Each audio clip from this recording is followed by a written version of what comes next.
Dalawang players ang aking nakunan ng litrato sa Interbarangay League Santa Ana ng Barangay Santiago, Santa Ana, Pampanga. Sila ay kilala bilang Mr. Dynamic Duo ng Sepong Ilog sa Santa Ana.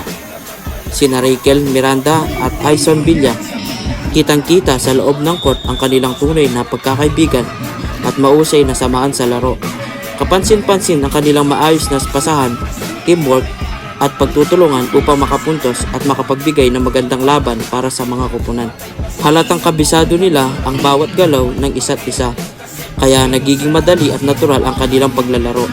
Sa tuwing sila ay umaatake, tila napakasimple lamang para sa kanila ang pag-score dahil sa kanilang chemistry at tiwala sa isa't isa. Sa basketball, ang isang tunay na dynamic duo ay hindi lamang nasusukat sa galing ng dalawang manlalaro, kundi sa tibay nilang samahan, tiwala at teamwork sa loob ng court. Kapag magkasama silang naglalaro, mas lumalakas ang buong koponan dahil sa mahusay silang magtutulungan sa opensa at depensa. Habang isa ay gumagawa ng play, ang isa naman ay tumatapos upang makakuha ng puntos, dahilan upang maging mahirap silang pigilang ng kalaban. Sila ay simbolo ng pagkakaisa, diskarte at determinasyon sa pagdala ng tagumpay para sa kanilang koponan.